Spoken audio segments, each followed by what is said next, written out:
একদিন শিশু নবী হজরত মুহাম্মদ সাল্লাল্লাহু আলাইহি ওয়াসাল্লাম ক্ষুধার্ত অবস্থায় মক্কার ধুলামাখা পথ ধরে হেঁটে চলেছে।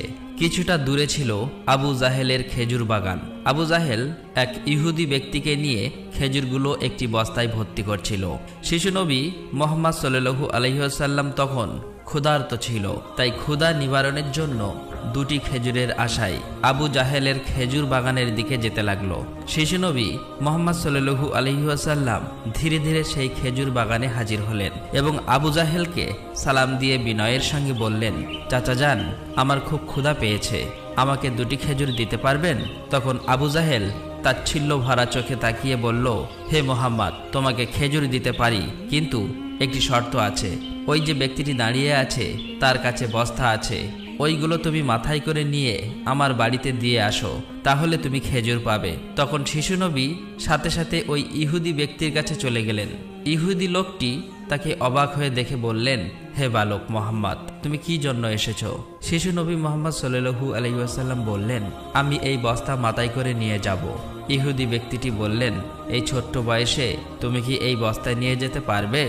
শিশু নবী বললেন, নিশ্চয়ই পারবো। অতঃপর শিশু মুহাম্মদ সাল্লাল্লাহু আলাইহি ওয়াসাল্লাম ধুলিমাখা শরীরে মাথায় বিশাল বস্তা নিয়ে হেঁটে চললেন। ছোট্ট ছোট্ট পা, ক্লান্ত দেহ, কিন্তু চেহারায় এক অপার্থিব শান্তি। এবং তার পিছু চলেছে আবু জাহেল এবং সেই ইহুদি ব্যক্তি। কিছুক্ষণ পর সেই বস্তা আবু জাহেলের বাড়ির সামনে এসে রাখলেন। তখন ইহুদি ব্যক্তি এই বস্তা নিয়ে বাড়ির ভিতরের কোণে রেখে দিলেন। তারপর শিশু নবী হজরত মুহাম্মদ সাল্লাল্লাহু আলাইহি ওয়াসাল্লাম বললেন, চাচা যান, আমাকে খেজুর দেবেন না? তখন আবু জাহেল মাত্র একটি খেজুর দিলেন। তখন শিশু নবী হজরত মুহাম্মদ সাল্লাল্লাহু আলাইহি ওয়াসাল্লাম বললেন, চাচা যান, আর একটি খেজুর দেবেন না? এই নির্দোষ চাওয়াই যেন আবু জাহেলের আগুনে ঘি ঢেলে দিল।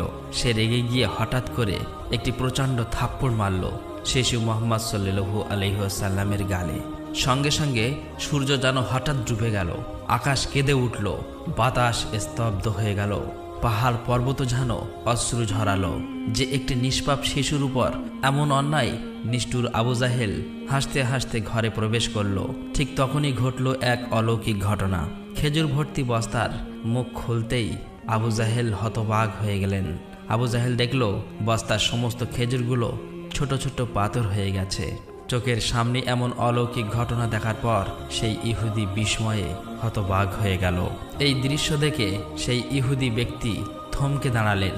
এমন অলৌকিক ঘটনার কথা জানানোর জন্য ইহুদি ব্যক্তিটি দ্রুত তাদের নেতার কাছে ছুটে গেল, কিন্তু নিষ্ঠুর অত্যাচারী আবু জাহেল তখন ঘর থেকে